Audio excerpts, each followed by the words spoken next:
ಸ್ನೇಹಿತರೆ, ಕೊನೆಯದಾಗಿ ಈಗ ಉಪವಾಸ ಮತ್ತೆ ಪ್ರಯೋಜನಗಳು ಸ್ವಲ್ಪ ಸಂಕ್ಷಿಪ್ತವಾಗಿ ತಿಳ್ಕೊಳ್ಳೋಣ. ಕೂಲಂಕುಷವಾಗಿ ತಿಳ್ಕೊಳ್ಳೋಕೆ ಸಾಧ್ಯವಾಗಲ್ಲ, ಯಾಕಂದ್ರೆ ಸಮಯ ಆಲ್ರೆಡಿ 8 ಗಂಟೆ ಆಗಿದೆ ಈಗಾಗಲೇ. ಸ್ನೇಹಿತರೆ, ಈ ಉಪವಾಸ ಅನ್ನೋದು ಲಂಘನಂ ಪರಮ ಔಷಧಂ ಅಂತ ಕರಿತೀವಿ ನಾವು. ಲಂಘನಂ ಪರಮ ಔಷಧಂ. ನೋಡಿ, ಎಲ್ಲಾ ಔಷಧಗಳಿಗಿಂತ, ಯಾವುದೇ ಔಷಧ ಇರಲಿ, ಎಲ್ಲಾ ಔಷಧಗಳಿಗಿಂತ ಒಂದು ಪರಮ ಔಷಧ ಅಂತ ಲಂಘನಂ ಅಂದ್ರೆ ಈ ಉಪವಾಸ ಅಂತ ಕರೀಬಹುದು ಸ್ನೇಹಿತರೆ. ಈ ಉಪವಾಸ ಅನ್ನೋದು ನಾವು ಈಗ ಪ್ರಾಚೀನ ಕಾಲದಿಂದ ಉಪವಾಸ ಅನ್ನೋದು ನಮ್ಮ ದೇಶದಲ್ಲಿ, ನಮ್ಮ ಭಾರತದಲ್ಲಿ ನಮ್ಮ ಸನಾತನ ಧರ್ಮದಿಂದ ಬಂದಿರೋದು ಅಲ್ವಾ. ನಾವು ಕಂಡಿಡಿದಿಲ್ಲ, ಯಾವ ತಜ್ಞರು ಇಲ್ಲ ಅಂದ್ರೆ ಸೈಂಟಿಸ್ಟ್ ಇನ್ನೊಬ್ರು ಹೇಳಿದಂತಲ್ಲ. ಇದು ಹೇಳಿರೋದು ನಮ್ಮ ಪೂರ್ವಿಕರು ಹೇಳಿದ್ದಾರೆ, ಅರ್ಥ ಮಾಡ್ಕೊಳ್ಳಿ. ಮತ್ತೆ ಆ ಪೂರ್ವಿಕ ಹೇಳಿರೋದು ನಾವು ಪಾಲನೆ ಮಾಡ್ತಾ ಇದೀವಾ? ಇತ್ತೀಚಿನ ಕಾಲದಲ್ಲಿ ಅದು ಮಾಡ್ತಾ ಬಿಟ್ಟಿದ್ವಿ ಅಲ್ವಾ. ಅದಕ್ಕೆ ಏನಾಗಿದೆ, ನಮ್ಮ ಆರೋಗ್ಯವನ್ನು ಖಂಡಿತವಾಗಿ ಉಂಟಾಗಿದೆ. ಅನಾರೋಗ್ಯ ಅನ್ನೋದು ಜಾಸ್ತಿ ಆಗ್ತಾ ಇದೆ. ದಿನ ದಿನ ಎಷ್ಟೋ ಕಾಯಿಲೆಗಳು ಬರ್ತಾ ಇದೆ. ಯಾಕಂದ್ರೆ ಈ ಉಪವಾಸ ಅನ್ನೋದು ನಮ್ಮ ದಿನಚರ್ಯದಿಂದ ನಾವು ತೆಗೆದುಹಾಕಿದ್ವಿ. ನಮ್ಮ ದಿನಚರ್ಯ ಹೊರಗಡೆ ಮತ್ತೆ ಸೇರ್ಸ್ಕೋಬೇಕು ಯಾವುದು ಉಪವಾಸವನ್ನು, ಅರ್ಥ ಮಾಡ್ಕೊಳ್ಳಿ. ಯಾಕೆ ಸೇರ್ಸ್ಕೋಬೇಕು ಅಂದ್ರೆ ಸ್ನೇಹಿತರೆ, ಇದು ನಮ್ಮ ದೇಹವನ್ನು ಶುದ್ಧೀಕರಣ ಮಾಡೋದ್ರಲ್ಲಿ ಮೊದಲನೇದಾಗಿ ಅತ್ಯುತ್ತಮ ಪದ್ಧತಿ ಯಾವುದು? ಈ ಉಪವಾಸ. ಅರ್ಥ ಮಾಡ್ಕೊಳ್ಳಿ. ಎಷ್ಟು ದಿವಸಕ್ಕೊಂದು ಉಪವಾಸ ಮಾಡಬೇಕು? ಈಗಾಗಲೇ ನಮ್ಮ ನಮ್ಮ ಸನಾತನ ಧರ್ಮದಲ್ಲಿ ಏನಿದೆ, ಪ್ರತಿ ತಿಂಗಳು ಒಂದು ಏಕಾದಶಿ ಬರುತ್ತೆ ಅಲ್ವಾ. ಏಕಾದಶಿ ದಿವಸ ನೀವು ಉಪವಾಸ ಮಾಡಿ. ಯಾವ ತರ ಉಪವಾಸ ಮಾಡಬೇಕು? ಬರೀ ನೀರು ತಗೊಂಡು ಉಪವಾಸ ಮಾಡಿ. ಯಾವುದು ಘನ ಪದಾರ್ಥ ತಗೊಂಡೋಗಿ ಹೋಗ್ಬಿಡಿ. ಇಲ್ಲಾಂದ್ರೆ ನೀರು, ನಿಂಬೆಕಾಯಿ ರಸ ತಗೊಳ್ಳಿ. ನಿಂಬೆಕಾಯಿ ರಸಕ್ಕೆ ಸ್ವಲ್ಪ ಜೇನುತುಪ್ಪ ಹಾಕೊಂಡು ಅದನ್ನು ಸೇವನೆ ಮಾಡ್ಕೋಬಹುದು. ಅದೊಂಥರ. ಅಂದ್ರೆ ಬರೀ ಹಣ್ಣಿನ ರಸ ತಗೊಳ್ಳಿ, ಹಣ್ಣಿನ ರಸ. ಫ್ರೂಟ್ ಜ್ಯೂಸ್ ಮಾತ್ರ ತಗೊಳ್ಳಿ, ಅದು ಓಕೆ. ಕೆಬ್ಬಿನ ಹಾಲು ತಗೊಳ್ಳಿ. ಅಂತ ಯಾವುದೇ ಒಂದು ಲಿಕ್ವಿಡ್ ಇಂದ, ಅಂದ್ರೆ ದ್ರವ ಪದಾರ್ಥದಿಂದ ಮಾಡ್ಬೋದು. ದ್ರವ ಪದಾರ್ಥ, ಅದರಲ್ಲಿ ಯಾವ ದ್ರವ ಪದಾರ್ಥ ಅಂದ್ರೆ ಯಾವುದೂ ಇಲ್ಲ ಅಂತಂದ್ರು ಬರೀ ನೀರು ಮಾತ್ರ ಮಾಡ್ಬೋದು. ಬರೀ ನೀರು ತಗೊಂಡು ಪೂರ್ತಿ ಆ ದಿವಸ ಎಲ್ಲ ಉಪವಾಸ ಮಾಡ್ಬೋದು. ಆತರ ಒಂದ್ ದಿವಸ ವಾರಕ್ಕೊಂದ್ಸರಿ ಮಾಡ್ತೀರಾ, 15 ದಿವಸ ಒಂದ್ಸರಿ ಮಾಡ್ತೀರಾ, ಇಲ್ಲ ತಿಂಗ್ಳಿಗೊಂದ್ಸರಿ ಮಾಡ್ತೀರಾ, ಅದು ನಿಮ್ಮ ನಿರ್ಣಯ ಮೇಲೆ ಆಧಾರ ಆಗುತ್ತೆ ಅಲ್ವಾ. ಯಾವುದೇ ನೀವು ಒಂದು ವಾರಕ್ಕೊಂದ್ಸರಿ ಮಾಡಿರೋದು ಅತ್ಯುತ್ತಮ ಅಂತ ನಾನು ಹೇಳ್ತೀನಿ. ಅದು ಅತ್ಯುತ್ತಮವಾಗುತ್ತೆ. ಯಾಕಂದ್ರೆ ನೋಡಿ, ಈಗಾಗಲೇ ನಮ್ಮ ದೇಹ ಒಂದು ಯಂತ್ರ ಇದೆ. ಈ ಯಂತ್ರ ಹೊರಗಡೆ ಎಷ್ಟೋ ಕೆಲಸ ಆಗ್ತಾ ಇರ್ತದೆ, ಎಷ್ಟೋ ಹೊರಗಡೆ ನಡೀತಾ ಇರ್ತದೆ. ಅಂದ್ರೆ ಚಟುವಟಿಕೆಗಳು, ಆಚರ್ಯಗಳು, ಮತ್ತೆ ವಿಸರ್ಜನಾ, ಅಂದ್ರೆ ಇದು ಯಾವ್ದು ಜೀರ್ಣಕ್ರಿಯೆ ಆಗ್ತಾ ಇರ್ತದೆ. ರಸಾಯನ ಚರ್ಯಗಳು, ಮೆಟಾಬಾಲಿಕ್ ಆಕ್ಟಿವಿಟೀಸ್ ಅಂತೂ ತುಂಬಾ ಹೆಚ್ಚಾಗಿ ಇರ್ತದೆ ಅಲ್ವಾ. ಅದರಿಂದ ಎಲ್ಲದಿಂದ ಏನ್ ಬರುತ್ತೆ? ವ್ಯರ್ಥ ಪದಾರ್ಥ ಉತ್ಪನ್ನ ಆಗ್ತಾ ಇರ್ತದೆ. ಆ ವ್ಯರ್ಥ ಪದಾರ್ಥವನ್ನು ತ್ಯಜಿಸ್ಬೇಕಂದ್ರೆ ನಮ್ಗಿರೋದು ಒಂದೇ 4 ಮಾರ್ಗಗಳು ಈಗಾಗಲೇ ಹೇಳ್ಕೊಂಡಿದ್ವಲ್ಲ. 4 ಮಾರ್ಗಗಳಿದೆ. ಅದು ಮೊದಲನೇದು ಮಲ ವಿಸರ್ಜನೆ ಆಗ್ಬೋದು, ಎರಡನೇದು ಮೂತ್ರ ವಿಸರ್ಜನೆ ಆಗ್ಬೋದು, ಮೂರನೇದು ಬೆವರಿಂದ, ನಾಲ್ಕನೇದು ನಾವು ಬಿಡುವಂತ ಗಾಳಿದಿಂದ, ಅಂದ್ರೆ ಉಸಿರಾಟ, ಅಂದ್ರೆ ನಾವು ನಿಶ್ವಾಸ ಮಾಡ್ತೀವಲ್ಲ, ನಿಶ್ವಾಸ. ಇದೆಲ್ಲದಿಂದ ಆಗ್ತಾ ಇರ್ತದೆ. ಆದ್ರೆ ನಾವು ಉಪವಾಸ ಮಾಡಿದ್ರೆ ಏನಾಗ್ತದೆ ಅಂದ್ರೆ ಅವತ್ತಿನ ದಿನ ನಾವು ಘನ ಪದಾರ್ಥ ಏನು ಕೊಡಲ್ಲ ದೇಹಕ್ಕೆ ಅಲ್ವಾ. ಯಾವಾಗ ನೀವು ಘನ ಪದಾರ್ಥ ದೇಹಕ್ಕೆ ಕೊಡಲ್ಲೋ ಏನಾಗ್ತದೆ ಗೊತ್ತಾ? ಅದರಿಂದ ಎಷ್ಟೋ ಉತ್ತಮ ಫಲಿತ ಬರುತ್ತೆ. ಯಾಕಂದ್ರೆ ಯಾವ ಘನ ಪದಾರ್ಥ ನಾವು ದೇಹಕ್ಕೆ ಕೊಡಲ್ಲ ಅಂದ್ರೆ ನಮ್ಮ ದೇಹ ಒಳಗಡೆ ಇರುವಂತ ಶಕ್ತಿ ಖರ್ಚಾಗಲ್ಲ ಸ್ನೇಹಿತರೆ, ಅರ್ಥ ಮಾಡ್ಕೊಳ್ಳಿ. ಯಾವುದೇ ಒಂದು ಜೀರ್ಣಕ್ರಿಯೆ ಆಗ್ಬೇಕು, ಇಲ್ಲ ವಿಸರ್ಜನೆ ಕ್ರಿಯೆ ಆಗ್ಬೇಕು, ಶ್ವಾಸಕ್ರಿಯೆ ಆಗ್ಬೇಕು, ಯಾವುದೇ ಕ್ರಿಯೆಗಳು ಆಗ್ಬೇಕಂದ್ರೆ ಸುಮ್ಮನೆ ಆಗಲ್ಲ ಅದು. ನಮ್ಮ ದೇಹ ಒಳಗಡೆ ಇರುವಂತ ನಮ್ಮ ಭೌತಿಕ ಶಕ್ತಿ ನಾವು ಉಪಯೋಗಿಸಿಕೊಂಡೇ ಈ ಕ್ರಿಯೆಗಳೆಲ್ಲ ಆಗ್ತಾ ಇರ್ತದೆ. ಜೀರ್ಣಕ್ರಿಯೆ ಆಗ್ಬೇಕಂದ್ರೂ ನಮ್ಮ ದೇಹದಲ್ಲಿರುವಂತ ಭೌತಿಕ ಶಕ್ತಿ ಖಂಡಿತವಾಗಿ ನಾವು ಬಳಸ್ಕೊಂಡು ಮಾಡ್ಬೋದು.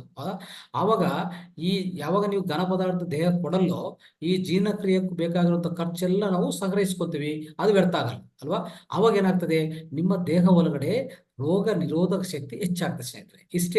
ಇದೇ ಟೆಕ್ನಿಕ್. ಉಪವಾಸದಿಂದ ಏನಪ್ಪಾ ಫಲಿತ ಅಂದ್ರೆ ಇದೇ ಫಲಿತ. ಏನ್ ಫಲಿತ ಅದು? ನಾವು ಯಾವಾಗ ಉಪವಾಸದಲ್ಲಿ ಇರ್ತೀವೋ ನಾವು ಘನ ಪದಾರ್ಥ ಕೊಡಲ್ಲ, ಕೊಡೋದು ದ್ರವ ಪದಾರ್ಥ ಮಾತ್ರ. ಆ ದ್ರವ ಪದಾರ್ಥನ ಯಾಕೆ ಕೊಡ್ತೀವಿ ಗೊತ್ತಾ? ದ್ರವ ಪದಾರ್ಥ ಕೊಟ್ರೆ ಅದಕ್ಕೂ ಡೈಜೆಷನ್ ಬೇಕಾಗಿಲ್ಲ, ನೇರವಾಗಿ ಬರುತ್ತೆ. ಬಂದು ಒಳಗಡೆ ಬರುತ್ತೆ. ಬಂದ ತಕ್ಷಣ ಸಣ್ಣ ಕರ್ಲು ಸಂಗ್ರಹಿಸ್ಕೊಂತದೆ. ಆಮೇಲೆ ಸಣ್ಣ ಕರ್ಲಿಂದ ಬ್ಲಡ್ ಹೊರಗಡೆ, ನಮ್ಮ ರಕ್ತ ಒಳಗಡೆ ಎಲ್ಲಾ ಕಡೆ ಏನ್ ನೀರಾಂಶ ಬೇಕೋ ಪ್ರತಿ ಜೀವಕೋಶಕ್ಕೆ ಸೇರುತ್ತೆ ಅಲ್ವಾ. ಆ ದ್ರವ ಪದಾರ್ಥ ಎಲ್ಲ ಆ ಥರ ಆಗತ್ತೆ.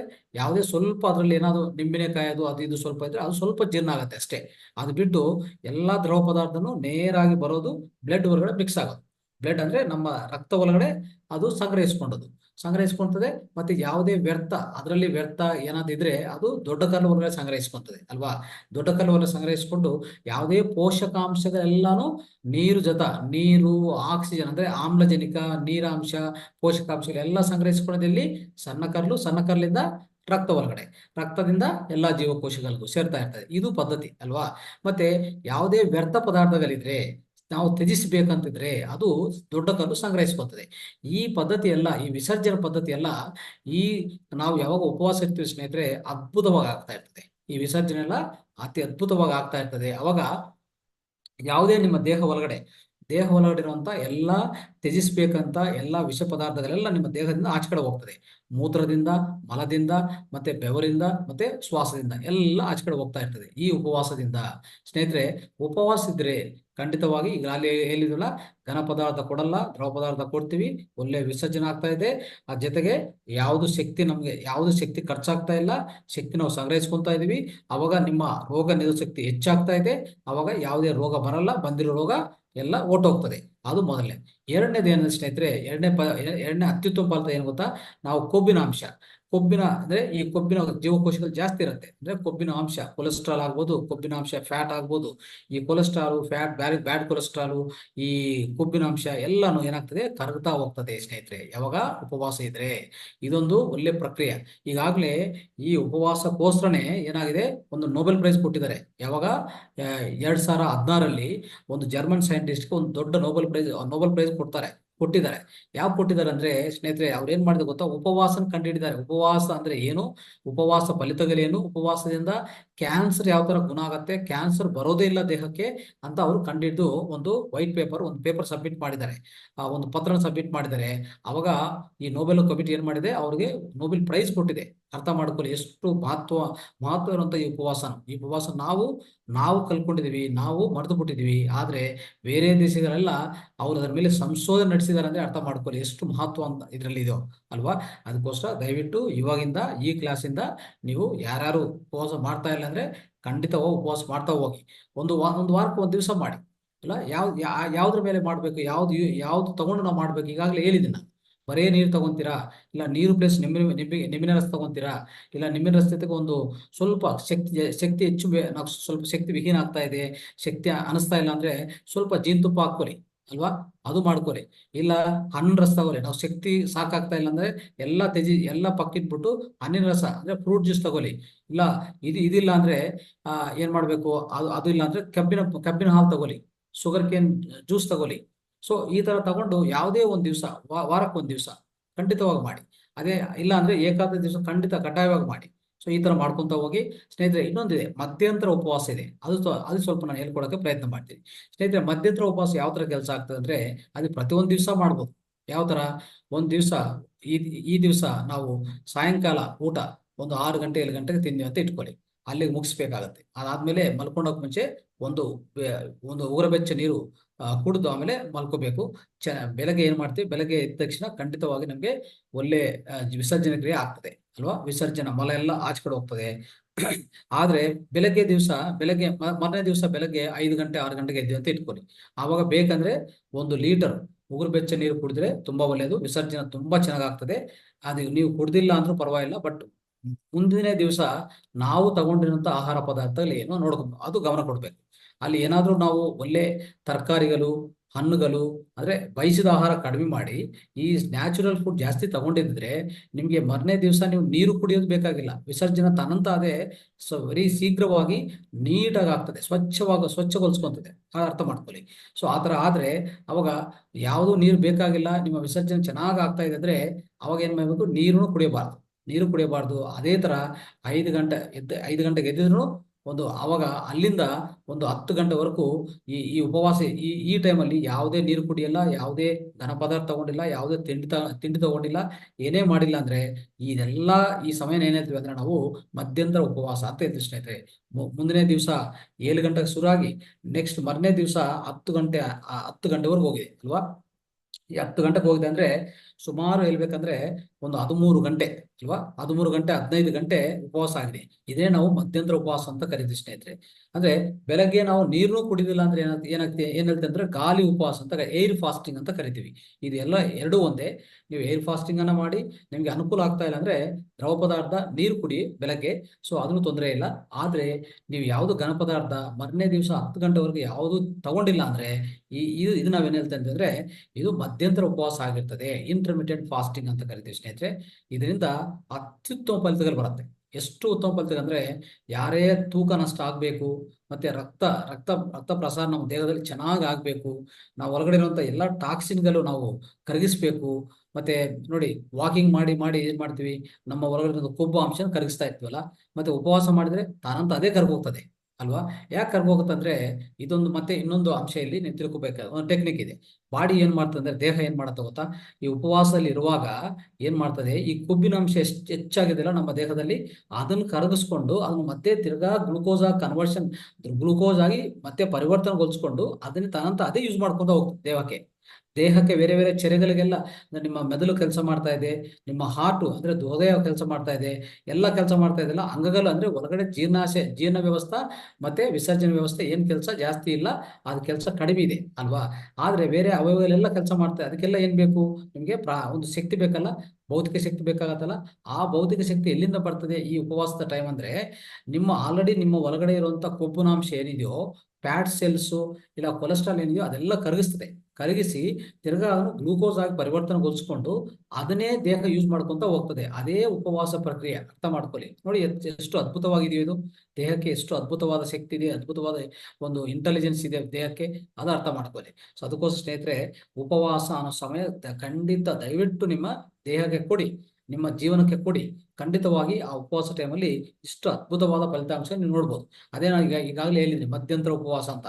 ಆಗ 10 ಗಂಟೆಗೆ ಏನ್ ಮಾಡ್ಬೇಕು ನೀವು, 10 ಗಂಟೆ ಟೈಮಲ್ಲಿ ಒಂದು ಯಾವುದೇ ಹಣ್ಣಿನ ರಸ, ಅಂದ್ರೆ ಹಣ್ಣಿನ ರಸ ಎಲ್ಲ, ಒಂದು ಈ ಹಸಿ ರಸ ಅಂದ್ರೆ ಗ್ರೀನ್ ಜ್ಯೂಸ್ ಅಂದ್ರೆ ಕರಿಬೇವಾಕು ಅಂದ್ರೆ ಕರಿ ಲೀಫ್ ಆಗ್ಬೋದು, ಇನ್ನೊಂದು ಈ ತರ ಒಂದು ಸೊಪ್ಪಿಂದ ಒಂದು ರಸ ಮಾಡ್ಕೊಳ್ಳಿ, ಅಂದ್ರೆ ಗ್ರೀನ್ ಜ್ಯೂಸ್ ಮಾಡ್ಕೊಳ್ಳಿ, ಅದು ಕುಡಿದಿದ್ರೆ 10 ಗಂಟೆಗೆ ಕುಡಿದ್ರೆ ಸಾಕು. ಅವಾಗ ನಿಮ್ಗೆ ಬೇಕಾಗಿರೋಂಥ ಪೋಷಕಾಂಶಗಳು, ಬೇಕಾಗಿರೋಂಥ ಶಕ್ತಿ ಎಲ್ಲ ಸಿಗತ್ತೆ. ಅಲ್ಲಿಂದ ಮತ್ತೆ ನಿಮ್ಮ ನಾರ್ಮಲ್ ಆಗಿ ನಿಮ್ಮ ಆಹಾರ ಪಾಲನೆ ಮಾಡ್ಕೊಂತ ಹೋಗಿ. ಇದು ಏನಂತ ಹೇಳ್ತೀವಿ ಅಂದ್ರೆ, ಇದು ಮಧ್ಯಂತರ ಉಪವಾಸ ಅಂತ ಕರಿತೀವಿ ಸ್ನೇಹಿತರೆ. ಅದ್ಭುತವಾದ ಫಲಿತಗಳು ಸಿಗತ್ತೆ. ಸೊ ಬೇಕಂದ್ರೆ ನೀವು ಒಂದ್ ಸ್ವಲ್ಪ ಪಾಲನೆ ಮಾಡಿ ನೋಡಿ, ಇಲ್ಲ ಈಗಾಗಲೇ ಸ್ವಲ್ಪ ಜನ ಫಾಲೋ ಮಾಡ್ತಾ ಇರ್ತಾರೆ, ಅವ್ರಿಗೆಲ್ಲ ಅದ್ಭುತವಾದ ಫಲಿತಗಳು ಸಿಗತ್ತೆ. ಈ ಕೊಬ್ಬೆ ಎಸ್ಪೆಷಲಿ ಹೇಳ್ಬೇಕಂದ್ರೆ, ತೂಕ ನಷ್ಟ ಆಗ್ಬೇಕಂತ ತುಂಬಾ ಜನ ನೋಡ್ತಾ ಇರ್ತಾರೆ, ಕಾಯ್ತಾ ಇರ್ತಾರೆ, ಏನೇನು ಪದ್ಧತಿಗಳೆಲ್ಲ ಅವಲಂಬಿಸ್ಕೊಂಡು ಬರ್ತಾ ಇರ್ತಾರೆ. ಯಾವುದು ಬೇಕಾಗಿಲ್ಲ, ಒಂದು ಮಧ್ಯಂತರ ಉಪವಾಸ ಸಾಕು. ಪ್ರತಿ ತಿಂಗಳು ನೀವು 4 ಇಂದ 5 kg ತೂಕ ಅನ್ನೋದು ನಷ್ಟ ಆಗೇ ಆಗತ್ತೆ ಈ ಪದ್ಧತಿಯಿಂದ. ಯಾವುದು ಮಧ್ಯಂತರ ಉಪವಾಸ ಸ್ನೇಹಿತರೆ, ಅದು ಅರ್ಥ ಮಾಡ್ಕೊಂಡು ದಯವಿಟ್ಟು ಇದೆಲ್ಲ ಪಾಲನೆ ಮಾಡಿ. ಇನ್ನೊಂದು, ಊಟ ಮಾಡುವಾಗ ಮಧ್ಯದಲ್ಲಿ ಊಟ ಮಾಡೋ ಟೈಮಲ್ಲಿ ದಯವಿಟ್ಟು ಯಾವುದು ನೀರು ಕುಡಿಯೋಕೆ ಹೋಗ್ಬೇಡಿ, ಮತ್ತೆ ಊಟ ನಿಂತ್ಕೊಂಡು ಮಾಡಕ್ ಹೋಗ್ಬೇಡಿ, ಪಾದರಕ್ಷೆಗಳು ಹಾಕೊಂಡು ನೀವು ಊಟ ಮಾಡಕ್ ಹೋಗ್ಬೇಡಿ. ಇದೆಲ್ಲ ಪಾಲನೆ ಮಾಡಿ. ಆಮೇಲೆ ಊಟ ಮಧ್ಯದಲ್ಲಿ ಏನಾದ್ರು ನಿಮ್ಗೆ ಸ್ವಲ್ಪ ಬಿಕ್ಕಟ್ಟು ಅಂತ ಅನಿಸಿದ್ರೆ ಒಂದು ಗುಟಕ್ಕೆ ಸ್ವಲ್ಪ ನೀರು ಕುಡಿ. ಅದು ಬಿಟ್ಟು ಯಾವ್ದು ಜಾಸ್ತಿ ಕುಡಿಯೋಕೆ ಹೋಗ್ಬಿಡಿ, ಅದು ಒಳ್ಳೇದಲ್ಲ. ನಿಮ್ಮ ನಿಮ್ಮ ಜಠರಾಗ್ನಿಯನ್ನು ಪಲ್ಚನೆ ಮಾಡ್ತದೆ, ಕಡಿಮೆ ಮಾಡ್ತದೆ. ಆ ಜಠರಾಗ್ನಿ ಸ್ವಲ್ಪ ಡೈಲ್ಯೂಟ್ ಆಗ್ಬಿಟ್ರೆ ನಿಮ್ಗೆ ಏನಾಗ್ತದೆ, ಅಸಿಡಿಟಿ ಮತ್ತೆ ಅಜೀರ್ಣ ಎಲ್ಲ ಫಾರ್ಮ್ ಆಗಿ, ಅಜೀರ್ಣ ಎಲ್ಲ ಆಗಿ ಗ್ಯಾಸ್ಟ್ರಿಕ್ ಕಂಪ್ಲೇಂಟ್ಗಳು, ಇದೆಲ್ಲ ಮಲಬದ್ಧತೆ ಇದೆಲ್ಲ ಬರ್ತಾ ಇರ್ತದೆ. ದಯವಿಟ್ಟು ಅದು ಪಾಲನೆ ಮಾಡಿ. ಸೊ ಆಮೇಲೆ ಈ ನೋಡಿ, ಇನ್ನೊಂದು ಪಾಲನೆ ಮಾಡ್ಬೇಕಾದ್ರೆ ಏನ ಸ್ನೇಹಿತರೆ, ನಾವು ಹಸು ಎಷ್ಟಿದೆ ಅಷ್ಟುವರೆಗೆ ತಿನ್ಬೇಕು. ದಯವಿಟ್ಟು ಅರ್ಥ ಮಾಡ್ಕೊಳ್ಳಿ. ಯಾವಾಗಲೂ ಜಾಸ್ತಿ ತಿನ್ನಕ್ ಹೋಗ್ಬಿಡಿ. ಅದಕ್ಕೆ ನಾವ್ ಹೇಳ್ತೀವಲ್ಲ, ಮಿತಾಹಾರ ಅಂತ ಕರಿತೀವಿ. ಅದನ್ನೇ ಮಿತಾಹಾರ. ಸಸ್ಯಾಹಾರ ಯುಕ್ತಾಹಾರ, ಸಸ್ಯಾಹಾರ ಅನ್ನೋದು ಯುಕ್ತಾಹಾರ ಖಂಡಿತವಾಗಿ ಅಲ್ಲ. ಅದೇ ತರ ಮಿತಾಹಾರನು ಯುಕ್ತಾಹಾರ, ಮಿತಾಹಾರನು ಒಳ್ಳೇದೇ, ಮಿತಾಹಾರನು ಯುಕ್ತಾಹಾರ ಆಗಿರ್ತದೆ. ಅದಕ್ಕೋಸ್ಕರ ಮಿತಾಹಾರ ಸೇವನೆ ತುಂಬಾ ಒಳ್ಳೇದು. ಅಂದ್ರೆ ನಿಮ್ಗೆ ಎಷ್ಟು ಹಸಿವಿದೆ ಅಷ್ಟು ಮಾತ್ರ ತಿನ್ನಿ. ಮಿಕ್ಕಿದೇನ್ ಮಾಡ್ಬೇಕು, ಹೊಟ್ಟೆ ಕಾಲಿರ್ಬೇಕು. ಒಂದು 4 ಭಾಗಗಳು ಮಾಡಿದ್ರೆ ಹೊಟ್ಟೆಯಲ್ಲಿ, ಒಂದು 2 ಭಾಗಲು ಘನ ಪದಾರ್ಥ, ಒಂದು ಭಾಗ ನೀರು, ಇನ್ನೊಂದು ಭಾಗ ಕಾಲಿರ್ಬೇಕು. ಇದು ಒಂದು ಪಾಲನೆ ಮಾಡ್ಬೇಕಾಗಿರುವಂಥದ್ದು, ಅದು ಅರ್ಥ ಮಾಡ್ಕೊಳ್ಳಿ. ಆಮೇಲೆ ಮಕ್ಕಳಾದ್ರೆ ಯಾವಾಗ ಹಸು ಆದ್ರೆ ಅವಾಗ ತಿನ್ಬೋದು, ಯಾಕಂದ್ರೆ ಅವ್ರಿಗೂ ಜೀರ್ಣ ಶಕ್ತಿ ಹೆಚ್ಚಾಗಿರುತ್ತೆ. ಅವ್ರ ದೇಹ ನಿರ್ಮಿತ ಆಗ್ಬೇಕಲ್ಲ, ದೇಹ ನಿರ್ಮಿತ ಆಗೋಕೆ ಅವ್ರು ಯಾವಾಗ ಹಸುವಿದ್ರೆ ಅವಾಗ ತಿಂತಾ ಹೋಗ್ಬೋದು. ಅದರಿಂದ ಏನು ತೊಂದರೆ ಆಗಲ್ಲ, ಅದು ಅರ್ಥ ಮಾಡ್ಕೊಳ್ಳಿ. ಆಮೇಲೆ ಸ್ನೇಹಿತರೆ, ಈಗಾಗಲೇ ಹೇಳಿದ್ವಿ ಸೂರ್ಯಾಸ್ತಮಯ, ಸೂರ್ಯೋದಯ ಇದಂತೂ ಖಂಡಿತವಾಗಿ ಪಾಲನೆ ಮಾಡಿ. ಮಧ್ಯಾಹ್ನ ಬೆಳಕನ್ನು ತುಂಬಾ ಹೆಚ್ಚಿರುತ್ತೆ, ಬಿಸಿಲು ಜಾಸ್ತಿ ಇರುತ್ತೆ. ಅವಾಗ ಏನೇ ತಿಂದ್ರು ನಿಮ್ಮ ಜಠರಾಗ್ನಿನೂ ಹೆಚ್ಚಾಗಿರುತ್ತೆ. ಸೂರ್ಯನ ಯಾವ ತರ ಹೋಗ್ತಾ ಇರ್ತಾರೋ ನಮ್ಮ ಜಠರಾಗ್ನಿ ಅದೇ ತರ ಉತ್ಪನ್ನ ಆಗ್ತಾ ಹೋಗ್ತದೆ ಸ್ನೇಹಿತರೆ. ನೈಟ್ ಆಗುವಾಗ ಜಠರಾಗ್ನಿ ಪೂರ್ತಿ ಕಡಿಮೆ ಆಗತ್ತೆ, ಮಧ್ಯಾಹ್ನ ಜಾಸ್ತಿ ಇರುತ್ತೆ, ಬೆಳಗ್ಗೆ ಒಂದು ಲೆವೆಲ್ಗೆ ಇರುತ್ತೆ, ಒಂದು ಮಟ್ಟಕ್ಕೆ ಇರುತ್ತೆ, ಮಧ್ಯಾಹ್ನಕ್ಕೆ ಜಾಸ್ತಿ ಹೆಚ್ಚು ಆಗುತ್ತೆ. ಅವಾಗ ನಿಮ್ಮ ಮಧ್ಯಾಹ್ನ ಊಟ ಅನ್ನೋದು ಸಂಪೂರ್ಣ ಊಟ ಮಾಡಿ, ಯಾವಾಗಲೂ ತುಂಬಾ ಒಳ್ಳೇದದು. ಓಕೆ, ನೈಟ್ ಪೂರ್ತಿ ನ್ಯಾಚುರಲ್ ಫುಡ್ ಮೇಲೆ ಹೋದ್ರೆ, ಅಂದ್ರೆ ಯಾವುದೇ ನೈಸರ್ಗಿಕ ಆಹಾರ ತಗೊಂಡು ನೀವು ನೈಟ್ ಮುಗಿಸ್ಕೊಂಡ್ರೆ, ಅಂದ್ರೆ ಈ ಡಿನ್ನರ್ ಅನ್ನೋದು ಮುಗಿಸ್ಕೊಂಡ್ರೆ ತುಂಬಾ ಒಳ್ಳೇದದು. ಇಲ್ಲ ಅಂದ್ರೆ ಒಂದು ರೋಟಿ, ಒಂದು ಸ್ವಲ್ಪ ಪಲ್ಯ ತಗೋರಿ. ಸೊ ಅದಿಲ್ಲ ಅಂದ್ರೆ ಈ ತರ ನೈಸರ್ಗಿಕ ಆಹಾರ ತಗೊಂಡ್ರೆ ತುಂಬಾ ಒಳ್ಳೇದು, ಇನ್ನೂ ಒಳ್ಳೇದು. ಅದೇ ಅತ್ಯುತ್ತಮ ಫಲಿತಾಂಶ ಕೊಡುತ್ತೆ. ಈಗಾಗಲೇ ನಾವು ಇಂದಿನ ಕ್ಲಾಸಲ್ಲಿ ತಿಳ್ಕೊಂಡಿದ್ವಿ ಅಲ್ವಾ. ಸೊ ದಯವಿಟ್ಟು ಇಷ್ಟೆಲ್ಲ ಪಾಲನೆ ಮಾಡ್ತಾ ಹೋಗಿ, ಖಂಡಿತವಾಗಿ ನಿಮ್ಮ ಆರೋಗ್ಯ ನಿಮ್ಮ ಕೈಯಲ್ಲಿರತ್ತೆ. ಈ ಉಪವಾಸದಿಂದ ಎಷ್ಟು ಪ್ರಯೋಜನ ಏನೇನು? ಎಲ್ಲಾ ಪ್ರಯೋಜನಗಳೇ. ನಮ್ಮ ರಕ್ತ ಪರಿಶುದ್ಧ ಆಗತ್ತೆ, ಆಧ್ಯಾತ್ಮಿಕ ಬೆಳವಣಿಗೆ ಆಗತ್ತೆ, ಸ್ವಚ್ಛೀಕರಣ ಮನಸ್ಸು ಬರುತ್ತೆ ಅಲ್ವಾ. ಸೊ ಯಾವುದೇ ಗೊಂದಲ ಇದ್ರೆ ನಮ್ಮ ಮನಸ್ಸಿಂದ ಗೊಂದಲ ಹೋಗುತ್ತೆ. ಆಮೇಲೆ ನಮ್ಮ ಒಳಗಡೆ ವಿಲ್ ಪವರ್, ಅಂದ್ರೆ ನಮ್ಮ ಇಚ್ಛಾಶಕ್ತಿ ಹೆಚ್ಚಾಗತ್ತೆ ಅಲ್ವಾ. ಯಾವುದೇ ಮಾಡ್ಬೇಕಂದ್ರೂ ಆ ಇಚ್ಛಾಶಕ್ತಿ ವಿಲ್ ಪವರ್ ಬೇಕಲ್ಲ ನಮ್ಗೆ, ಅದು ಹೆಚ್ಚಾಗತ್ತೆ ಖಂಡಿತವಾಗಿ. ಸೊ ಈ ತರ ಎಲ್ಲಾ ಅವಯವಗಳು ಶುದ್ಧಿಗೊಳಿಸ್ಕೊಂತದೆ, ಎಲ್ಲಾ ವಿಷ ಪದಾರ್ಥಗಳು ತ್ಯಜಿಸ್ತೀವಿ ಅಲ್ವಾ. ಸೊ ಯಾವುದೇ ನಮ್ಮ ಒಳಗಡೆ ಇರುವಂತ ಎಲ್ಲಾ ಅಶುದ್ಧಿ ಎಲ್ಲ ಕ್ಲೀನ್ ಮಾಡ್ಕೊಂತೀವಿ ಅಲ್ವಾ.